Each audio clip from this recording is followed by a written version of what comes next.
Mondi. Here we Hey. are again. We're back, man. News, reviews, updates, tidbits, factoids. I know it's been a little while. Monster. It is going to be a monster today. A lot of things to discuss. Great trailers. Okay movies. And, so some things to discuss. So, Yeah. let's do it, man. Oh, before we get started, though, guys, make sure you like the video, comment down below, subscribe to the Current Era Podcast on YouTube. Shout out to all my podcast listeners that listen on Apple Podcasts and Spotify. We are back on there as well.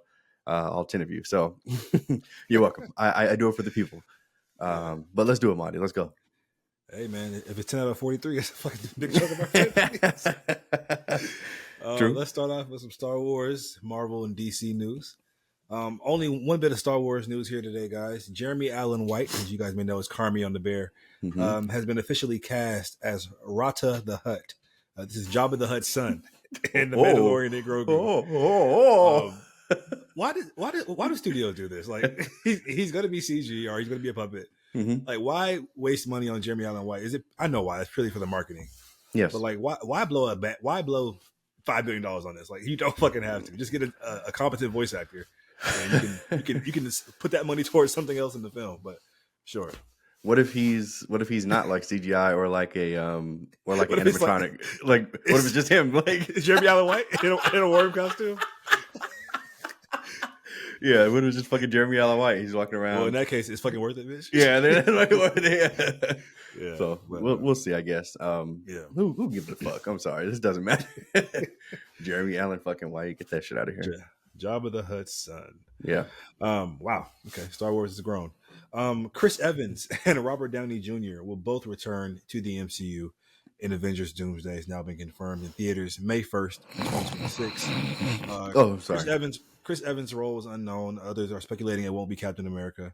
But just like Robert Downey Jr.'s won't be Iron Man, it's confirmed he'll be Dr. Doom. You know how I feel about this, but go ahead. I'm sure you're excited. You know how I feel about this too. It's inevitable. Let's skip it. Move on. This is not news. Sorry, it's not news. It is news for those who don't know, because people who listen to our podcast to get information. So yeah, guys, Chris Evans is coming back and Robert Downey Jr. If y'all niggas didn't think Chris Evans and Robert Downey Jr. weren't coming back, then you're fucking stupid. Sorry, not sorry. You're fucking stupid. You're an ant. You're an ant. If you really thought they weren't coming back, you're an ant. Okay, listeners, you guys are not stupid. Okay. Yeah, you are. Some of you guys have lives, unlike me and Julian. Haley Atwell will return as Agent Carter in Avengers Doomsday. So she'll be in the film as well. Disney Marvel keeps trying to make Agent Carter a thing. You know what? They're trying, boy. Listen. I'll take the heat for what I'm about to say next. I'll take the heat for it. Okay. Fuck Agent Carter. Nobody fucking cares. They try to make her the crux of What If season 2. They're trying to make her this character, this legacy character. I promise you, Disney. Nobody cares. There's no disrespect to Haley Atwell or to the character of Peggy Carter. But this Captain Carter thing is just not working, guys. Find another female that you guys want to use to push your girl boss agenda. But anyway, moving on. Marvel was reportedly looking at making a standalone film about Chris Evans' Steve Rogers. Haley Atwell's Peggy Carter, not Captain Carter, Peggy Carter, was believed to be in it as well. However, the studio could not find the right story. I assume we both would have loved this. I mean, it's funny when Marvel chooses to have they choose to have, I guess, this level of standards when it comes to certain movies and certain projects. But I'm sure there was a story out there. I mean, the story that every fan wanted was just him collecting the Infinity Stones. But maybe that's just too on the nose or too easy for them to do. But what are your thoughts on this? I don't need it. This is coming from somebody who loves Steve Rogers, who loves Chris Evans' portrayal of Steve Rogers. I don't need this. I only need to see him back with Tobey Maguire and Hugh Jackman and Robert Downey Jr. in Avengers 8 or 9, whatever. No, not Nicolas Cage. Stop bringing him up. Not Wesley Snipes. Stop bringing him up. Yeah, that's all I need. I don't need another solo Cap story. Although I don't need it either. But I'll take it over Nigga America. Over what? Sony Spider-Man villain spinoff universe is dead. Is it? Craven the Hunter, we thought was the final film. We thought, guys. However, more reports have been coming out that it might not be dead. They're going to reboot the Sonyverse, guys. Sony, if y'all have been following the pod for any amount of time, me and Sony. First of all, Sony has no idea I exist, but Me and Sony, we do not. We butt heads. We don't fuck with each other. Okay. I just think Sony's nuts, man. And apparently, Sony's going to be taking these recent misfires into consideration, and they're gonna take things very seriously in this reboot. Go ahead, please, before I just explode. Yeah, Sony. Sony is like they're incredible. Like you've got to kind of like root for like their spirit. Like these niggas are not giving up. Like they're like no, like we have something here.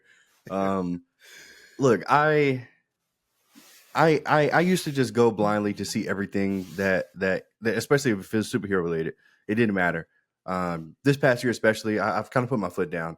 But after seeing Madam Web twice, bitch, on my own accord, by the way, twice. After seeing fucking Morbius, Venom 2, I'm not doing it. Like I didn't go see Venom: The Last Dance. I don't give a fuck, and I didn't go see fucking Craven. I don't give a fuck. I'm not supporting Sony anymore. I'm not. And there's another fucking franchise we're gonna talk about that I'm done fucking supporting. So, Sony, you can.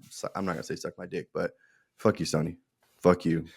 Speaking of Craven, fun fact, MCU related. Ryan Coogler initially wanted to use Craven the Hunter in Black Panther, but couldn't since Sony owned the rights. The MCU also wanted to use Craven the Hunter in Tom Holland's Spider-Man 3 as well. There's going to be this whole storyline by him tracking down Spider-Man because Peter's identity has been revealed. Yep.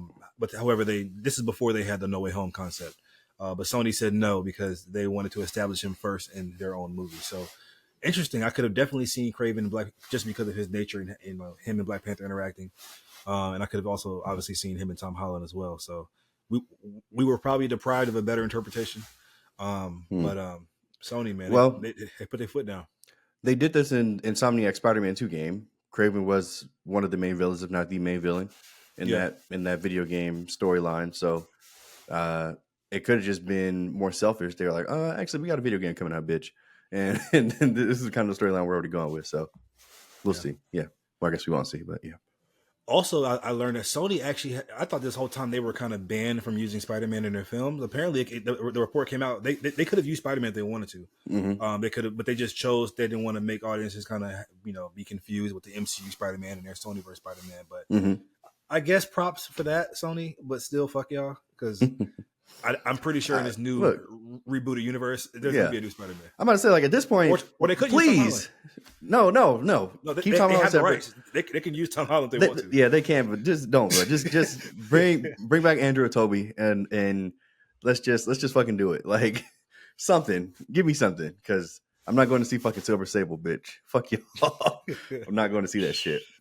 Yeah. And only one bit of DC news, which is pretty interesting. A Clayface movie is officially greenlit at DC. Listen, guys, I love DC. I love what James Gunn seems to be doing. I love that they gave him the keys.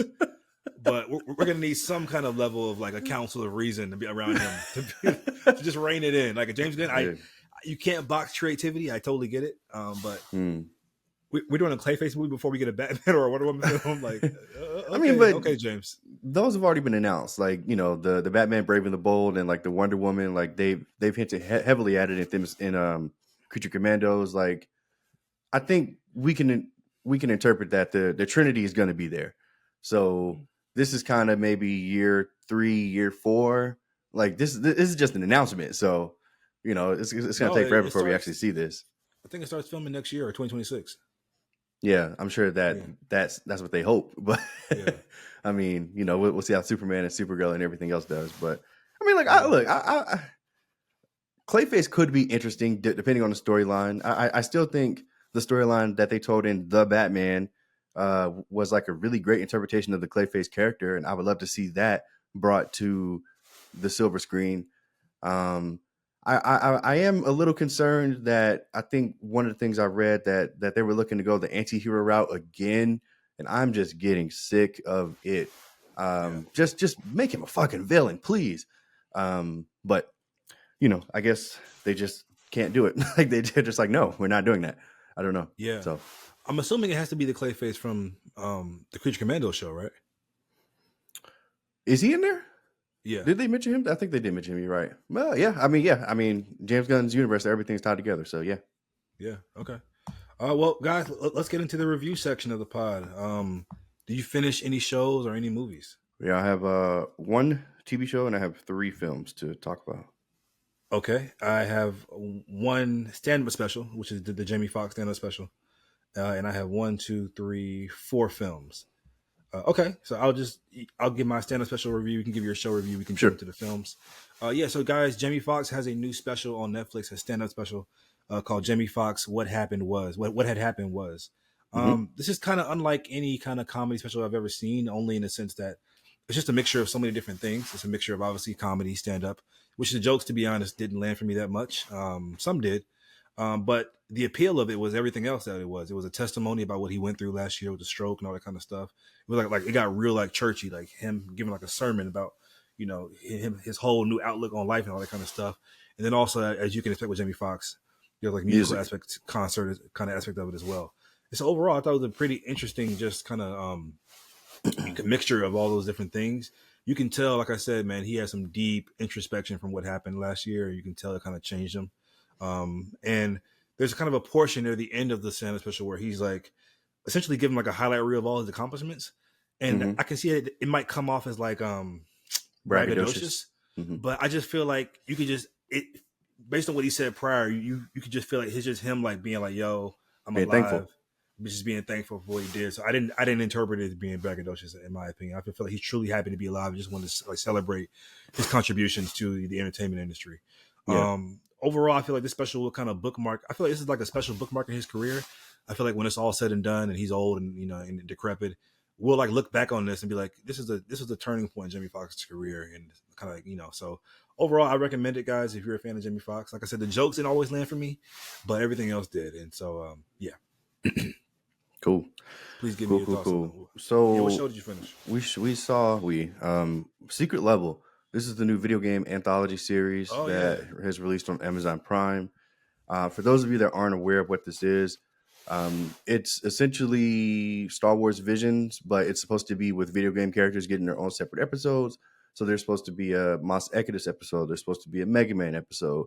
There's supposed to be a God of War episode, a Ghost of Tsushima episode, Pac-Man. a Pac-Man episode. Yeah, I mean, at least that's what we were led to believe. But the Uh-oh. ugly truth is that that's not what it was at all.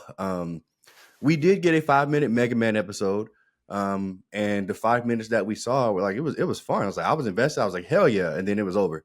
I was just like, oh shit, How long? okay. How long are the episodes typically? They vary.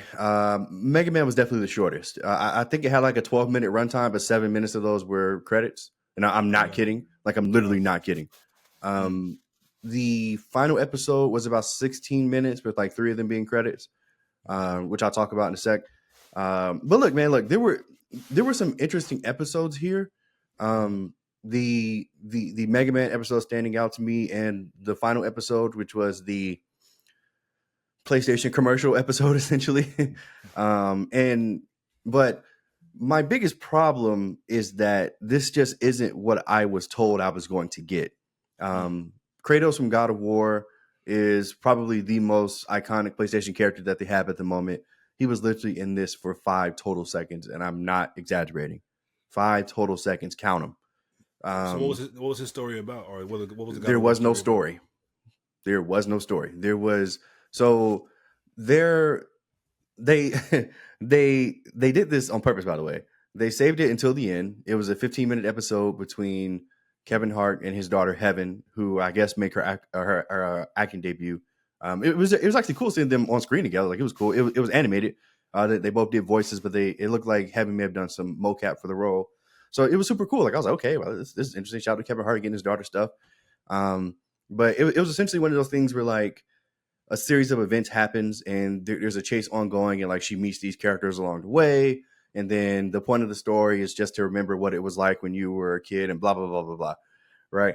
But I say all that to say, like the episode itself was interesting, but it wasn't what I wanted. Like it wasn't what I was promoted. It wasn't what I was advertised. So I was disappointed. Like there was no Kratos episode. There was no Jin Sakai episode or Ghost of Tsushima episode. There was a Pac-Man episode, which was fun.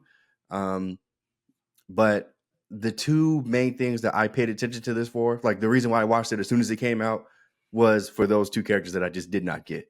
And the funny thing is, Kratos was in it for 5 seconds, but I literally had to Google when was Gene from Ghost of Tsushima in it because I just didn't see him. And there's like a TikTok of that scene from The Incredibles where Dash's parents are in the principal's office, So the teacher, and he's like, look right there, and like he's got to replay it, and then like, oh, okay, yeah, I do see Gene, like I see him, he's literally right there in the background. Why? I don't know, but he's there. So honestly, I wasn't happy with this. I ended up giving this a D for bad. Like this is just false advertising. Like how fucking dare you? Like how dare you? Even though this did have some interesting episodes, but not enough for me to ever go back and visit. And honestly, it gives more credence to Star Wars Visions and how well they do in 10 to 12 minutes of runtime. Like some of them I still remember to this day. Like I would still go back and watch. Like, oh yeah, for sure. and Nice it's Jedi. just like I'm done with this. Like secretly get this shit out of here. So yeah, I don't recommend this for anybody to watch, honestly. All right. What 3 films did you see? Carry On to Netflix, Mufasa, and Sonic 3. Nice. Okay, so I saw Sonic 3, Mufasa, as well as the 688, the new Tyler Perry film, and Craven the Hunter. This nigga love Tyler Perry, boy. We will interweave our reviews. Okay. I'll go first with the 6888. Sure. So yes, this is a Tyler Perry movie on Netflix, guys. It's the 3rd Tyler Perry movie I've seen this year, the 4th Tyler Perry project I've seen this year. The other 2 movies being Mea Culpa and Divorce in the Black, and the show being Beauty in Black. Yeah, so I mean, I would have never guessed that Tyler Perry would ever try to tackle a period piece or a war movie, and yet here we are. Kudos to Tyler Perry for trying something different. However, tomatoes at Tyler Perry for not accomplishing something good here. Now, look, the film stars Kerry Washington, who she's trying to do what she does. I think her performance, if it is good, is shrouded by just the mediocre to bad plot. I mean, or not plot because based on a true story, but writing and because Tyler Perry wrote and directed it. Starring opposite of her is actor Dean Morris, who you guys may recognize as Hank from the Breaking Bad show. I think Dean Morris is a fine actor, but in this movie, he's putting on arguably the worst deep Southern accent I've ever heard in my life. I don't know if he just. I didn't know if he didn't get any notes on set, like, hey, like, what are you doing here? But maybe it was baffling how bad it was for an actor of his caliber.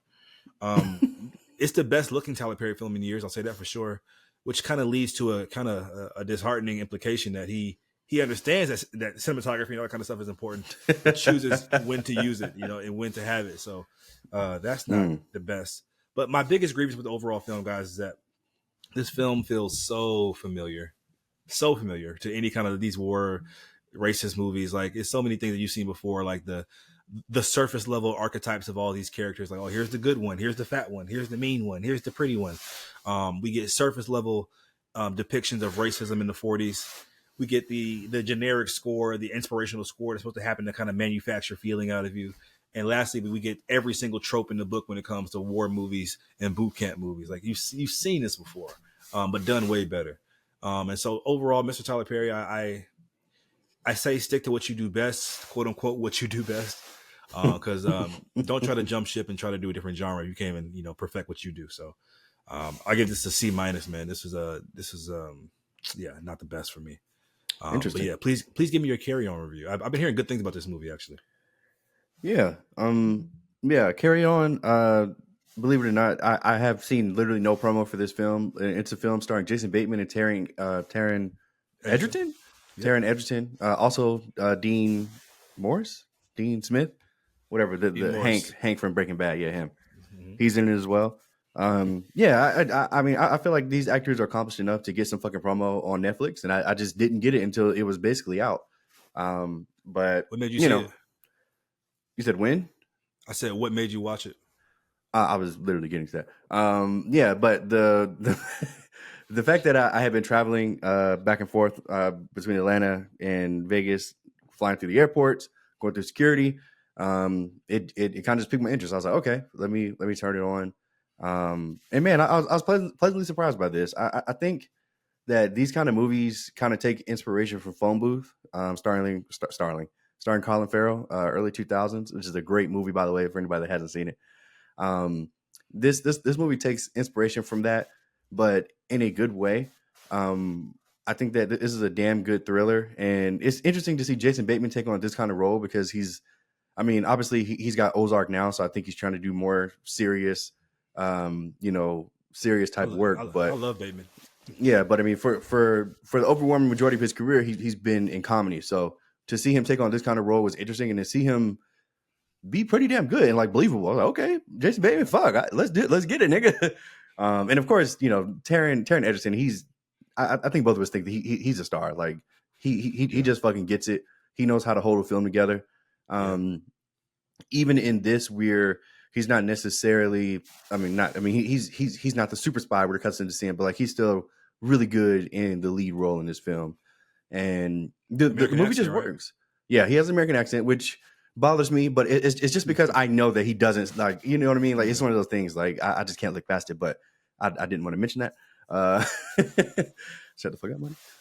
But yeah, man, look, overall, man, I actually really enjoyed this. I was thoroughly entertained throughout the runtime for this. I thought that obviously it's incredibly relatable. It's one of those things where like everybody uses an airport to an extent, and do you want a fucking bomb going off? Like what would you do? Like it's 9/11 to this day is still deep in every American's heart. So like this kind of plays on that heavily. And yeah, man, I ended up giving this movie a B. This is a really fun watch.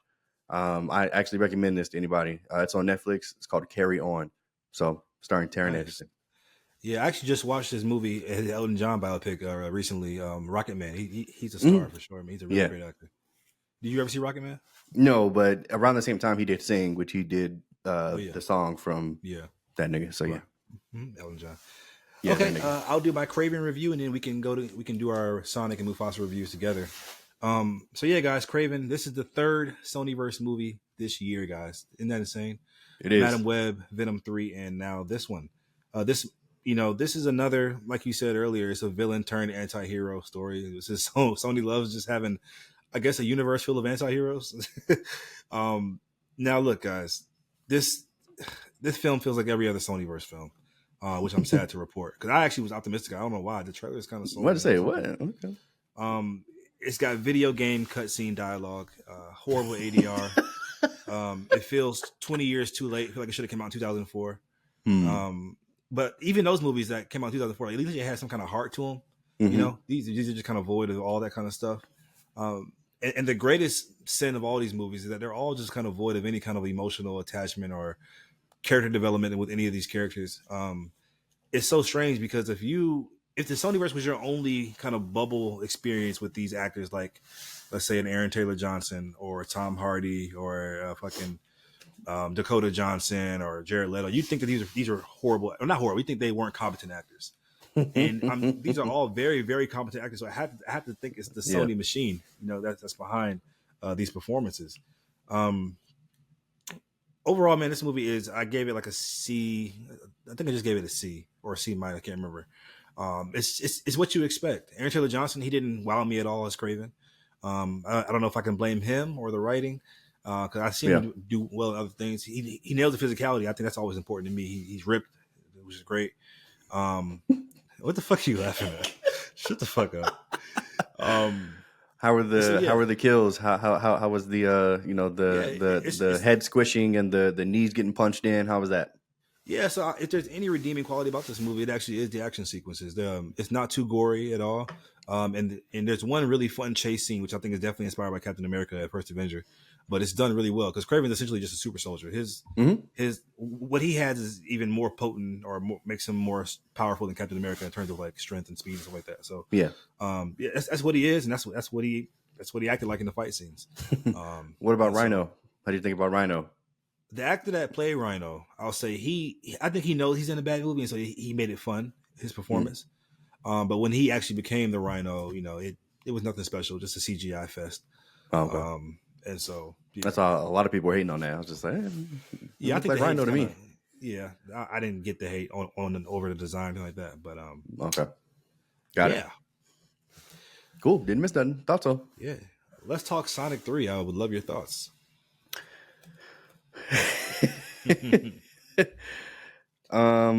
Sonic 3. Man, okay, so guys, this was one of the most anticipated movies of the year for me, even dating back to January. Ever since I saw that post credit scene in Sonic 2, which I really enjoyed. Like, even though the worst part about all of these Sonic movies have been Jim Carrey, and I stand by that. I really thought that Idris Elba's Knuckles addition in Sonic 2 was so great that it elevated the movie.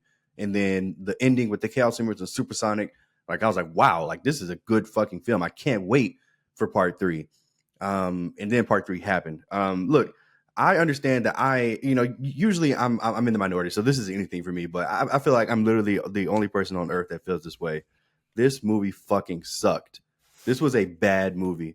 The first 20 minutes of the movie, I was on the edge of my seat, like, fine, like, yes, Shadow, this is what I wanted. Like, this is what I paid my ticket to see. Shadow is a badass. He's got his gun. He's fucking teleporting chaos, like chaos control everywhere. Like, he's like, yes, like I always wanted to see this.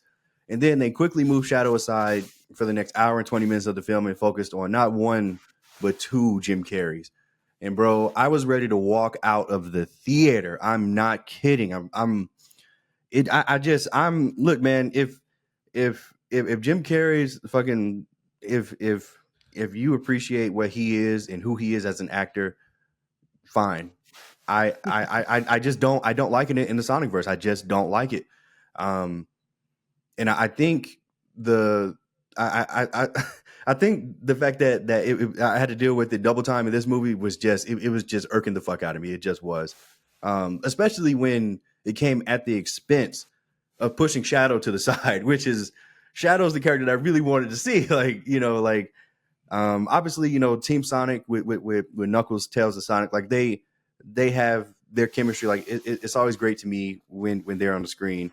But I guess the movie studio just can't afford to just animate them for the entirety of the runtime. And if that's the case, they need to stop making these fucking movies, because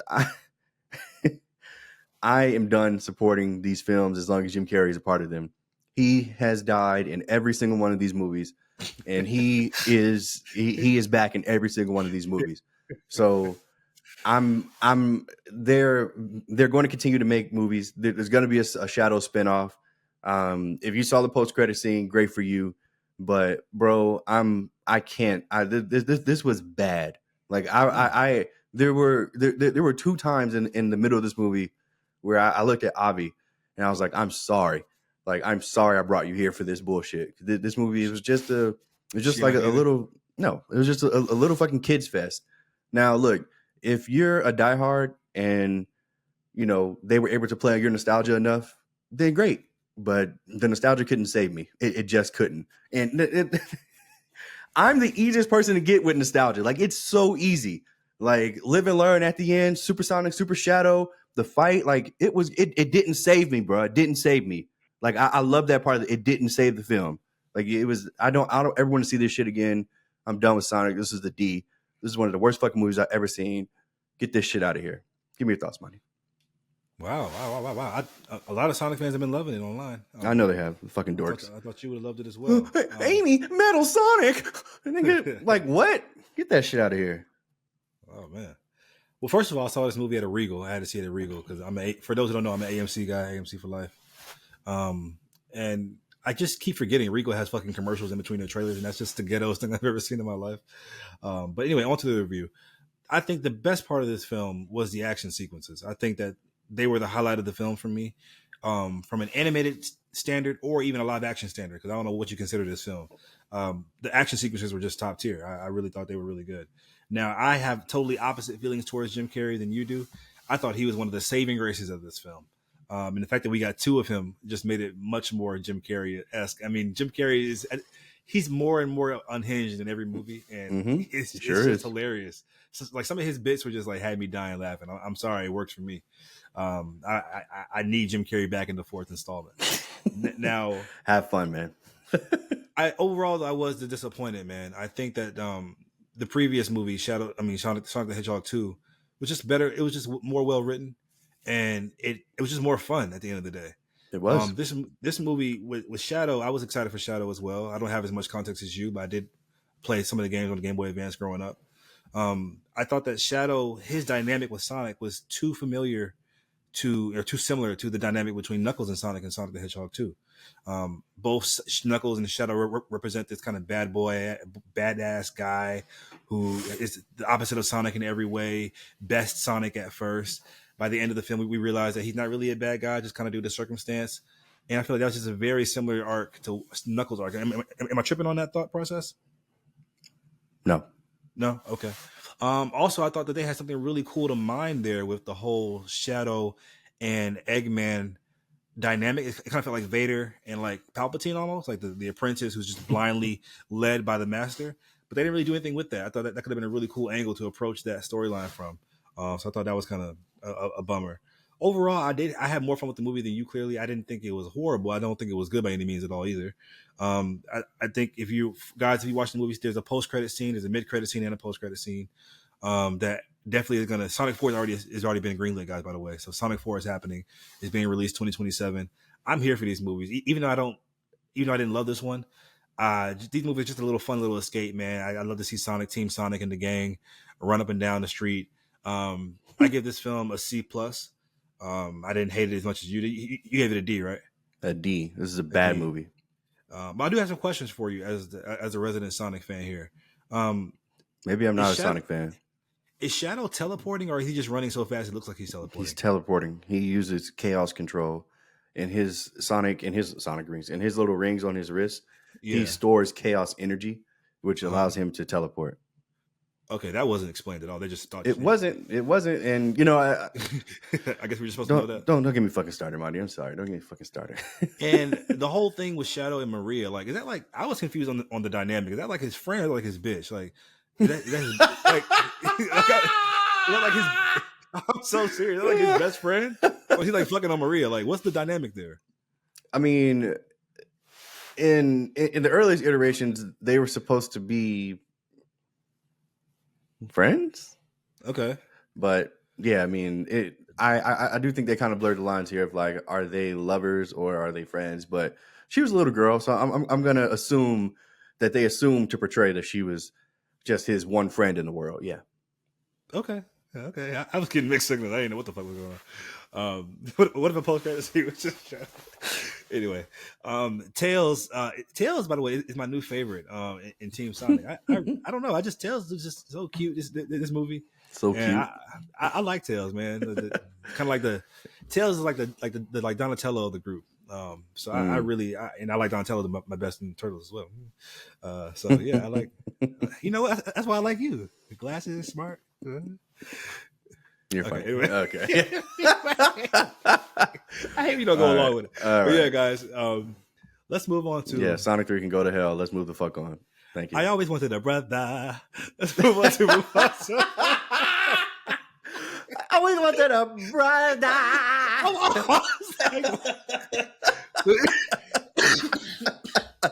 Hey, that nigga was saying why are you saying it like that? That shit was hard, though. I always wanted a brother. Yeah. I was like, hey.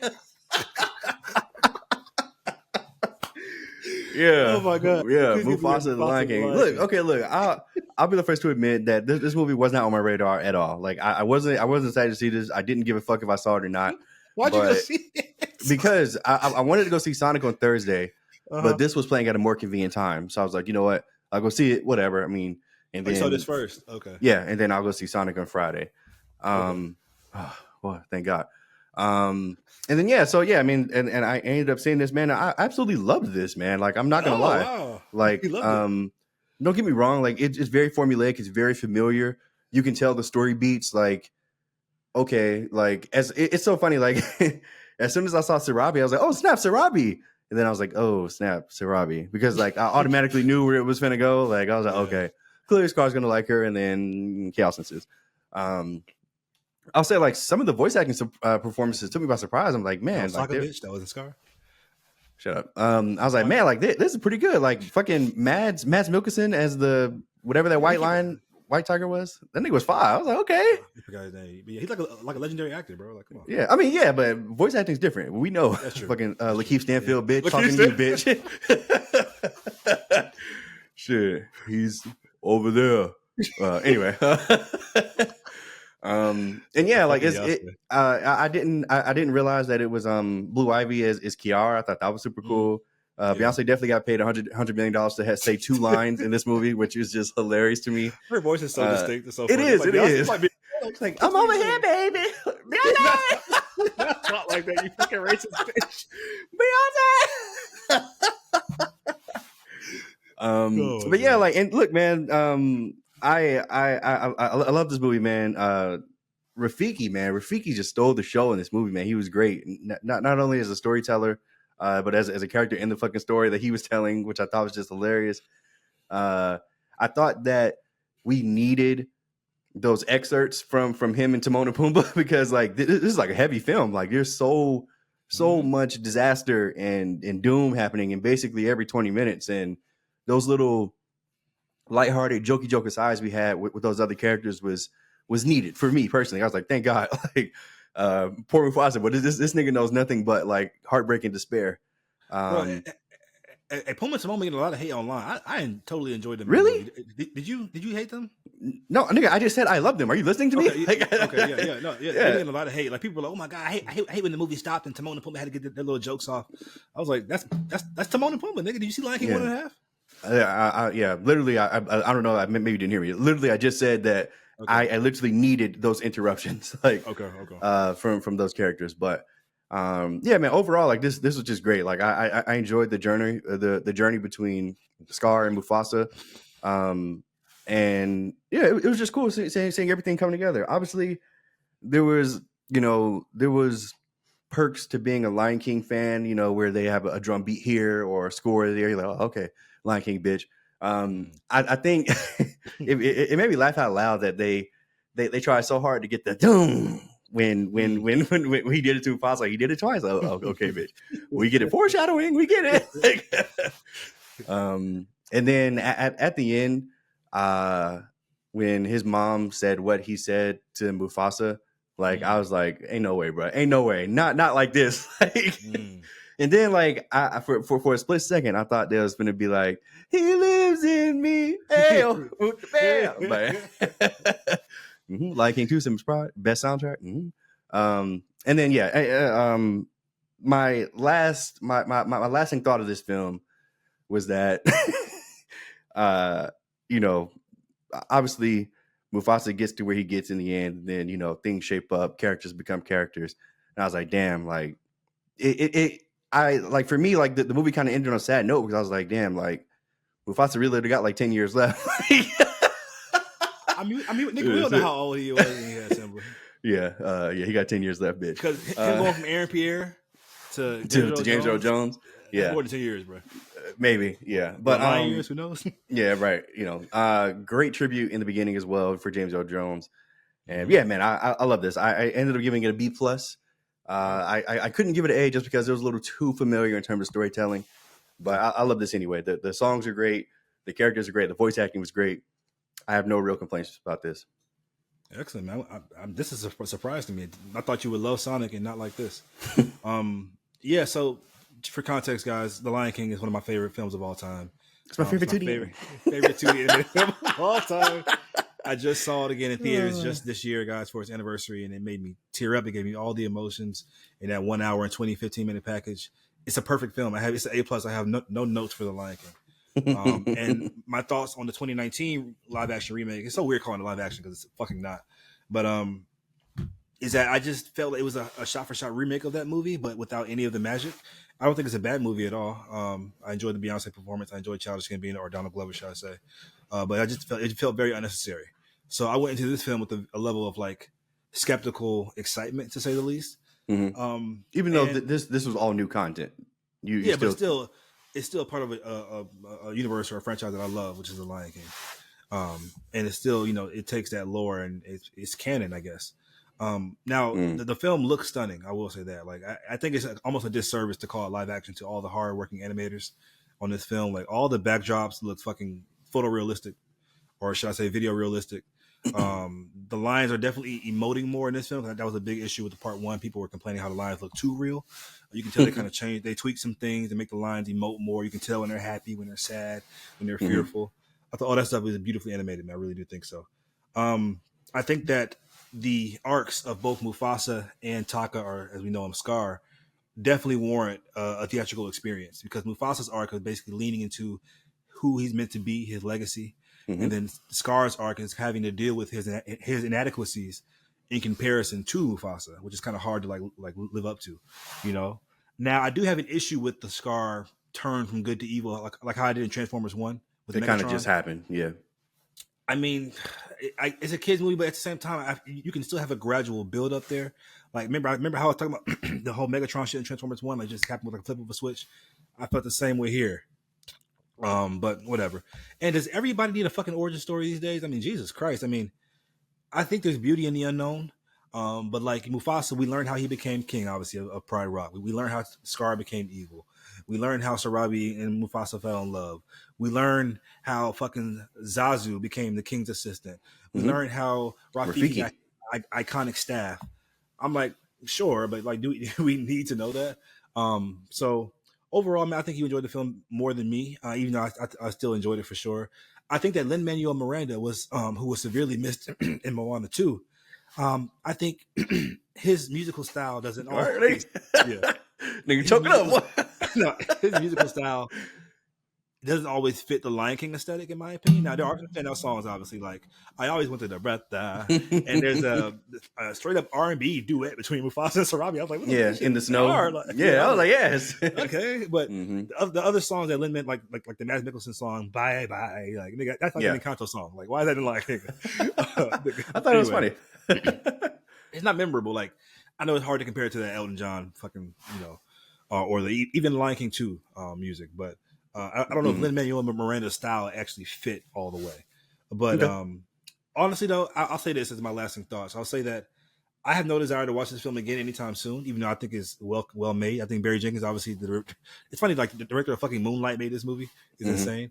But I will say this, though. I think that it's a testament to the fact that I will consider this film as canon for the rest of my life now. Like anytime I go back and watch The Lion King, which I love, I'll be like, okay, that's how Mufasa got there. I remember that's what happened to Scar Rafiki.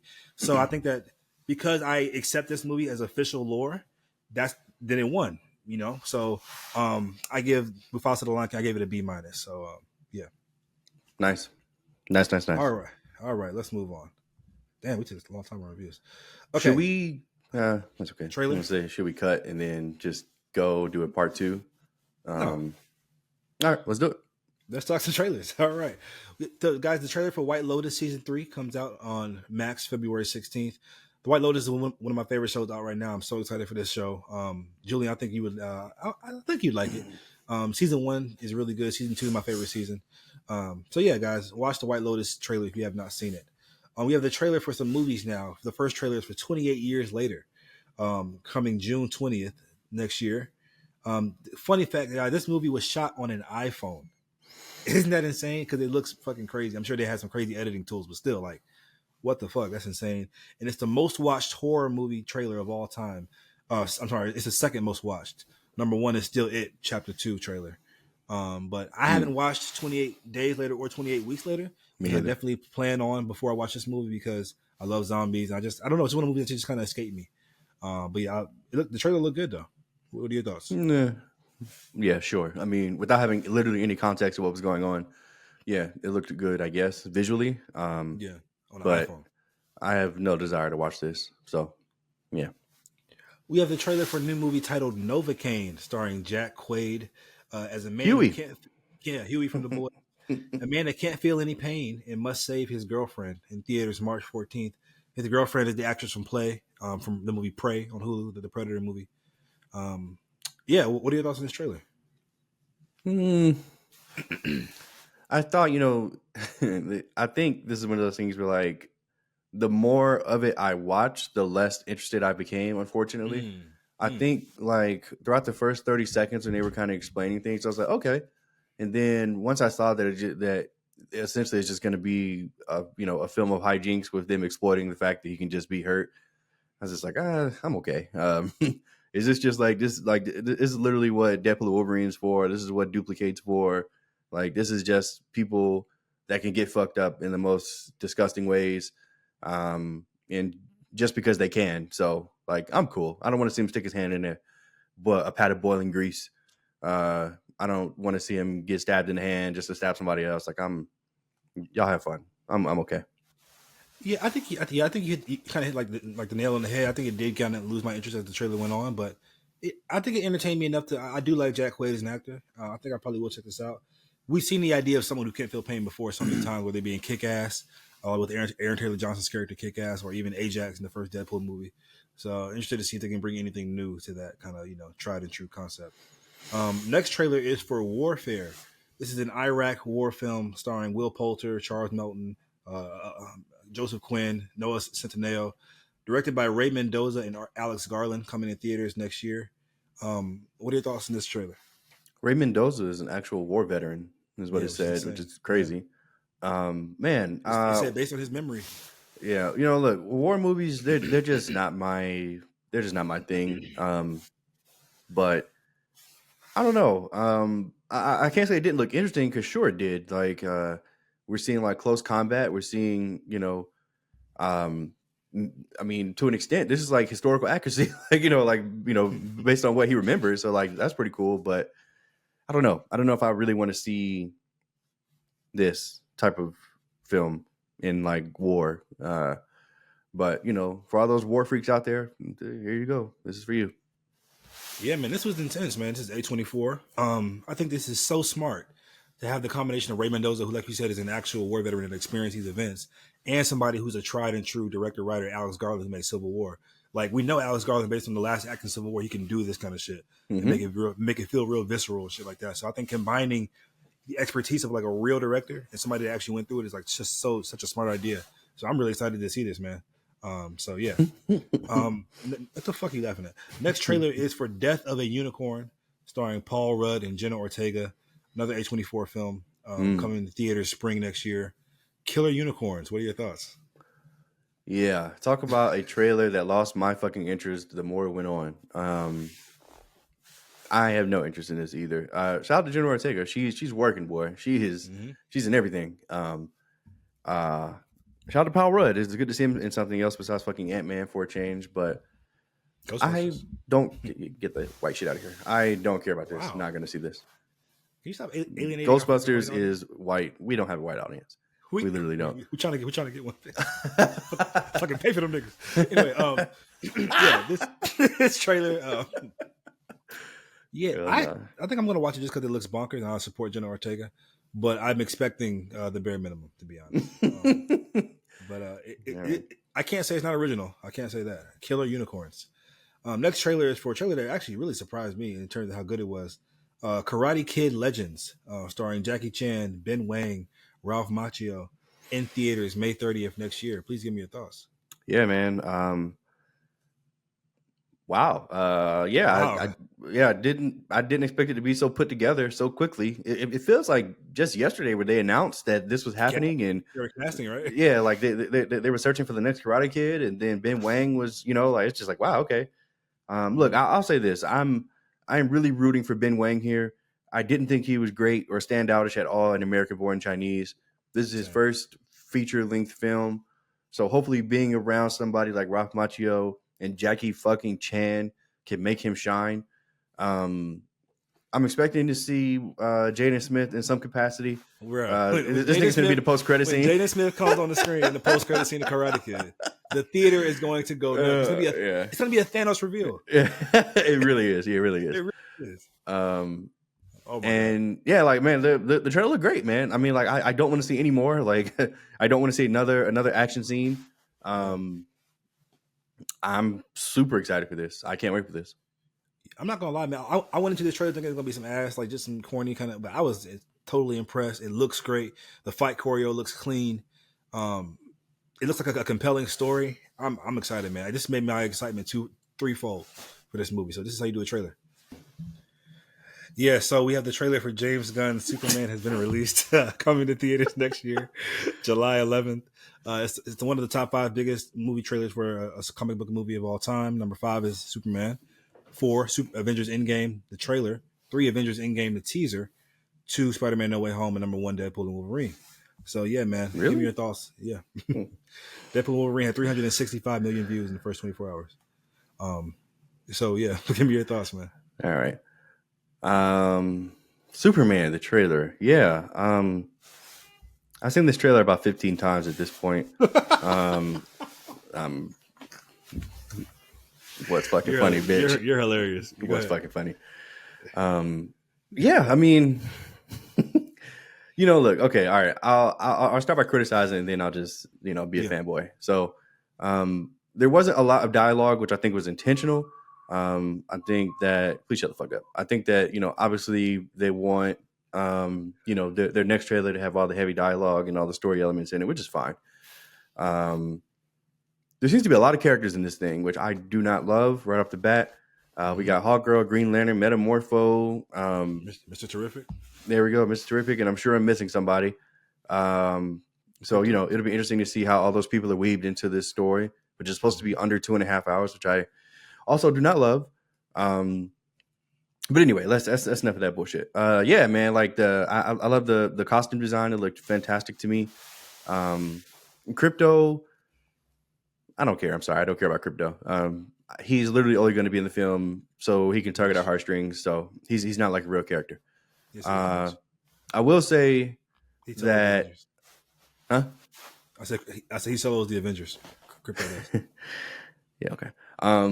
He does. Yeah, I mean, look, I think people are kind of overreacting to some of the stuff in there.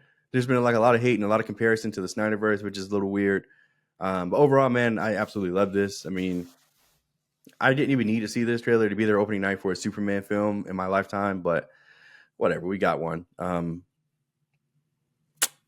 Yeah, go ahead. Okay. Go ahead. Yeah. Oh my God, man. Man. First of all, the re-energized electric guitar classic John Williams score.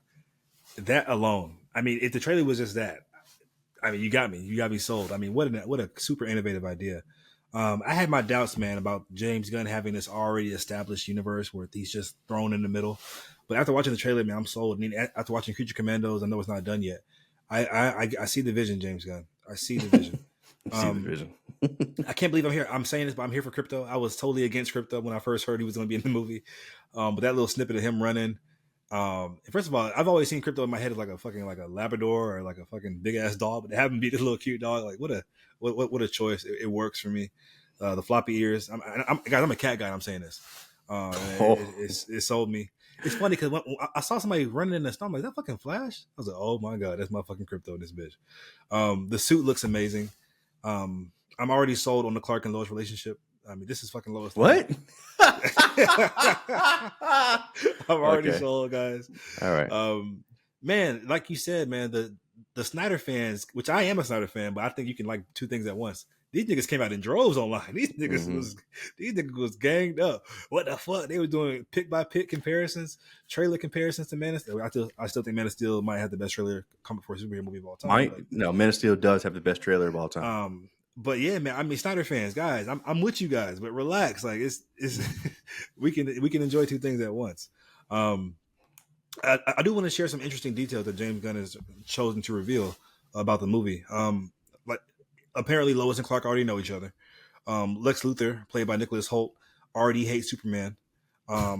Flying action is shot with the drones and is inspired by the flying sequences in Top Gun Maverick, which I still need you to see. It's not aiming to set up any project. He said, fuck it. This is just, he just made the movie, which I think is just so cool. We'll see if that's true or not. It's not. Mr. Terrific has a really big role in the film, apparently. And David Corenswet, the actor who plays Superman, influenced the decision to wear trunks. His quote was, Superman wants kids to not be afraid of him. He's like an alien with incredible powers. So he dresses like a wrestler, which I think is just a really, really cool. I think the trunks makes him stand apart from other iterations that we've seen recently. Like obviously like the Henry Cavill version. So I love the suit, man. It's funny. Like I saw a side by side of the suit and the Star-Lord suit from Guardians 3. I'm like, wow, that is kind of similar in terms of the design. I didn't even peep that, but it works for me, man. I like it. And one more thing I want to notate about the trailer, that moment where that kid is raising that flag or the flagpole with that Superman flag. Superman, that shit right there gave me goosebumps, bro. Like, yeah, bro, I got chills watching this trailer, man. I really got chills. So Love it. yeah, man. Let's talk about what's coming out. It Ends With Us is now on Netflix, guys. I recommend this is one of my favorite films of the year. It's a little storytelling, a storybook rom-com. Blake Lively. Speaking of Blake Lively, she sued Justin Baldoni just today for defamation, and basically he was being like a creep online. I thought she was in the wrong the whole time, but who knows who's true, right or not? But Truth will come out. Yeah, we would not get a part 2, which is so sad. I really enjoyed this movie, man. So well, we won't get a part 2 with her. I mean, she's the fucking main character. So, Joker. Main characters have been recasted before, my boy. You said what? Oh, main characters have been recasted before. Joker Folie à Deux is now streaming on Max. For those that didn't see it, I know it's been getting a lot of hate online, guys. I enjoyed the film. Sorry, throw tomatoes at me, whatever. But if you missed it in theaters, it's now streaming on Max. Idris Elba and Keanu Reeves want to make a Knuckles and Shadows spinoff show. A show? Yeah. What are your thoughts on this? Paramount Plus? No. Buckle up. Never again. No. Do you think Knuckles and Shadow are different enough as they're depicted in the movies to have a dynamic there? I mean, yeah, they are. Yeah. Okay. I'd be here for it. As long as fucking Wade Ripple isn't in it. I ain't gonna lie though. I did get kind of hyped seeing Wade just because I had some kind of attachment to him from the show. I immediately rolled my eyes. I was like, where's Wade at? And he was like, okay. I fucking hated that show. I didn't hate the show, but it was pointless. It was Jim Carrey, your boy, says he's down to play the Grinch again.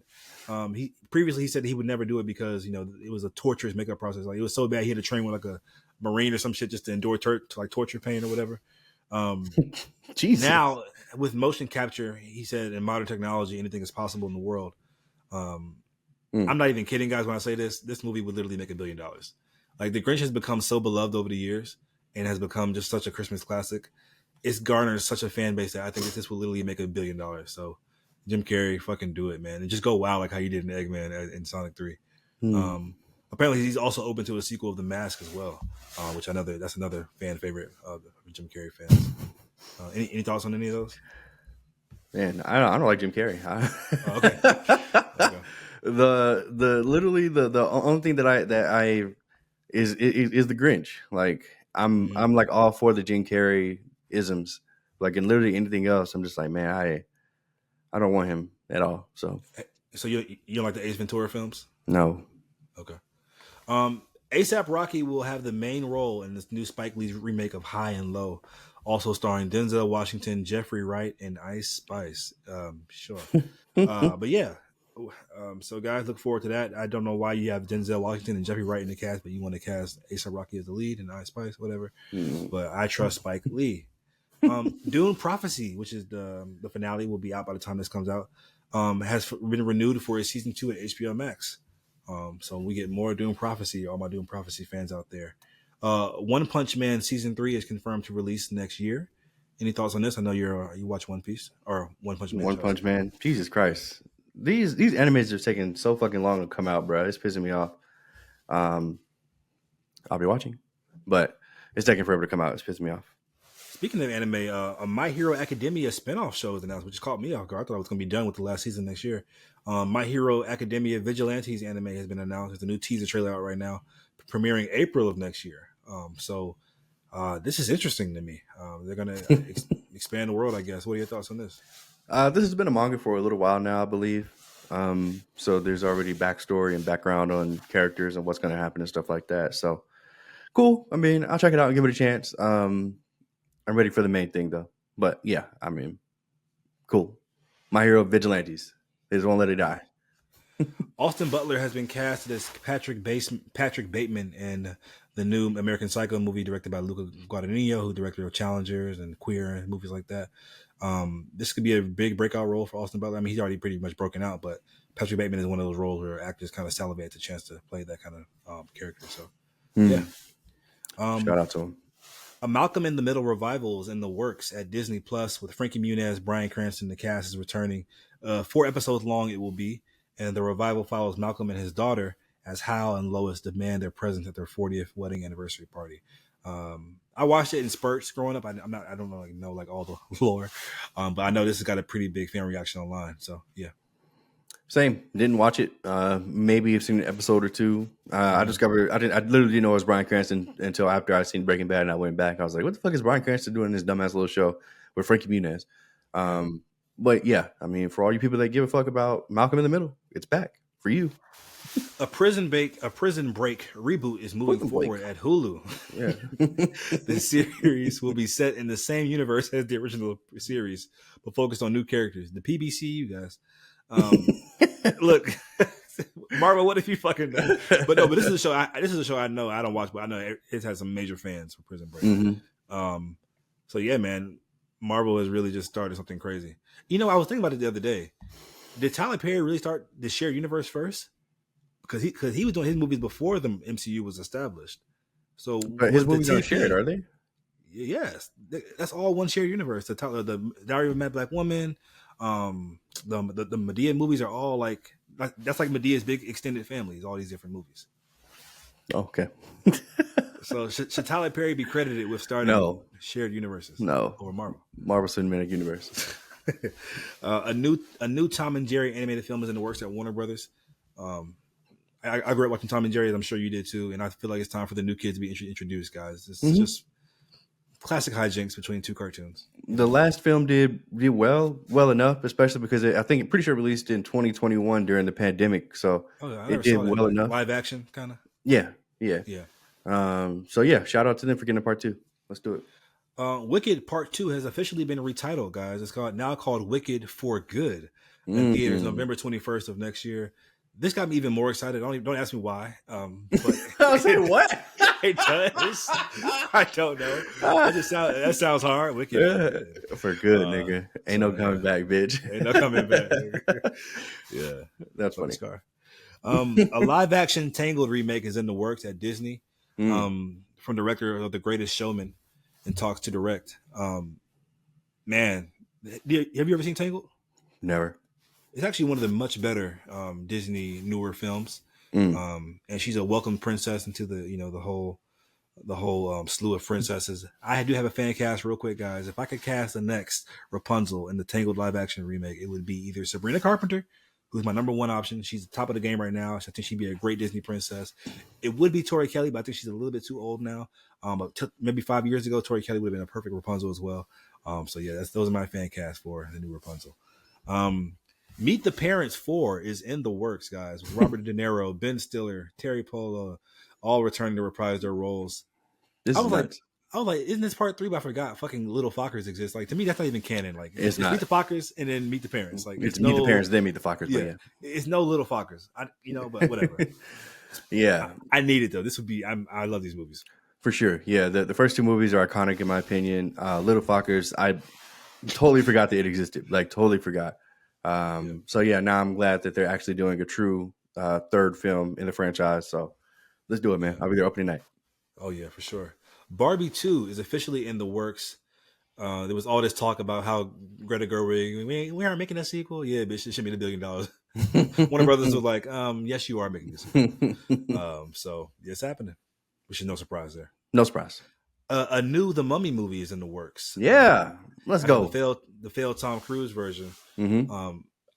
I think even Brendan Fraser said it himself. Like, the reason why that movie didn't work because it just wasn't fun. Like, bro, the Mummy and The Mummy Returns are just so. Even The Mummy 3, which I don't think is as good as The Mummy 1 and 2 with Jet Li, it's fun. It is. So if the studio can take any notes, guys, make The Mummy fun again. Don't make it this serious kind of dark movie.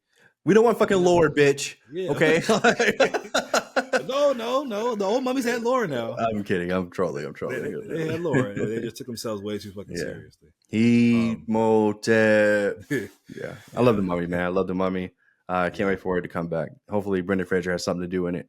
Hopefully, I mean, all the old guard has something to do. We'll see. Yeah, Brendan Fraser gonna need some never mind. CGI. Okay, so let's talk some video games, guys. The trailer for the action adventure RPG Game of Thrones game has been released, coming 2025. I think a Game of Thrones game is something that people would want, but an RPG, I'm not sure. What do you think? Guys, this is a mobile game, so this doesn't matter. Mobile games aren't real games. So, ooh, shot at the mobile game community.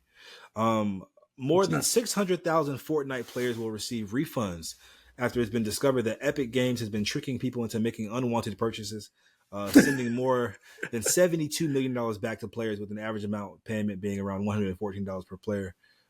So yeah, I'm glad they, trying to trick these fucking kids. What they get? It's probably so easy. But these little kids are so bad, bro. They don't give a fuck. Like, especially now because it's so easy. It's like you can buy something on a game with like a press of a button. Like it's that easy. So these little kids, man, I had to whoop some ass if I had some kids. If I see a fucking $500 worth of charges, like, nigga, what are you doing? Like, how'd you buy all this? I need skins. Right. I need the new meta. Yeah, beat your little ass. Let's talk some notable game award winners for this past week. Game of the year is Astrobot. This is a game I mentioned to you earlier this year. You never heard about it. Never. I've been hearing about it all online. There were a lot of Ghost of Tsushima fans that were mad that this won. But why? Because they said it's just a little stupid little kids game. Oh. Every game has its audience. If it's an amazing kids game, why shouldn't it win? Yeah. For best series to movie adaptation, Fallout, which I think I really enjoyed it. I think it deserves that. I'm surprised Arcane didn't win though, but yeah, I think Fallout's a good choice. Best action game, Black Myth: Wukong. No surprise there. No surprise. Most anticipated game, another non-surprise, GTA 6. Shocker. Multiplayer game, Helldivers 2. Have you ever heard of this game? I have, but didn't play it. Esports game, League of Legends. And fighting game, Tekken 8. Now, there were other categories as well, but those are like the most notable ones to me. So, and last bit of video game news. It's not really news, but I want to speak on Marvel Rivals real quick. It's been getting a lot of love online. Do you have any thoughts, or will you ever plan on potentially playing this game? No. This is one of those games that just doesn't appeal to me. I'm glad that everybody is having fun with it. This will just be another thing that I miss and I forget about. It's cool. I've watched streamers play. I've tried my hardest to like find some level of happiness or enjoyment in what they're doing, and I just can't. So I'm not going to force myself to play something just because everybody else is. So yeah, have fun. That's fair. Let's talk some tidbits, guys. Last segment of the pod today. Fun fact: High School Musical was originally a script for Grease 3 in the year 2000, with intentions to have Justin Timberlake and Britney Spears star. However, the rights were sold to Disney after studios advised against it since Grease 2 was a failure. So just interesting, man. It definitely feels like Grease for sure for the kids in a modern age. But Grease is probably one of the best musicals of all time. If you haven't seen it, guys, have you ever seen Grease? Nope. Amazing film. If you like High School Musical, you'll like Grease. It's the blueprint. YouTube TV. This caught me by surprise. This is insane to me. Is increasing its prices again. Apparently, it now costs $83 a month. Yep. Nearly $1,000 a year, with 137 increase since its debut. I think you have YouTube TV, do you? I do. So how can you justify just having to skip ads for paying $80 a month? How do you justify that? What do you mean? Are there other features to YouTube TV besides just skipping ads, or do you get like more content? Like what's the YouTube TV package? I guess. They have multiple packages. Like it depends on what you want. So, it's just like any basic cable package. Like if you get DirecTV has like a basic package that has, 40 channels. And then you have another package that has 100, then another that has 200 or whatever. So, the tiers just depend on what package you get.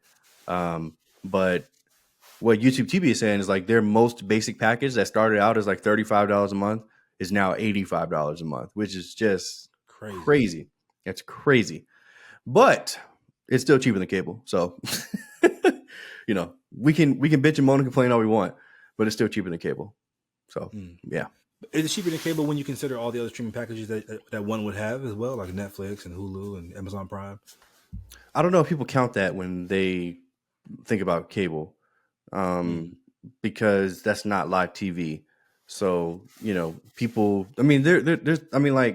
I only have YouTube TV for sports. Like if I didn't need TNT, ESPN, ABC, or whatever other channel to actually watch live sports, then I wouldn't have YouTube TV or cable at all. But I do. So that's why they're always going to have my ass. It doesn't matter how much they charge. So it is what it is. They always have your ass. They will. And last part today, guys, is the top 10 most watched shows of the year. A lot of these are kind of surprising to me, to be honest. At number 10, Agatha All Along from viewership. That surprised me. I thought only MCU diehards would be watching this, but I guess the marketing appealed to others. Number 9, Lord of the Rings, The Rings of Power. Another surprise. I thought no one watched this besides Lord of the Rings fans. I know there are a lot of them out there, but to be the number 9 watch show of the year. Interesting. Number 8, Bridgerton. No surprise there for me. Also, if you have any thoughts, you just feel free to interject as well. Number 7, House of the Dragon.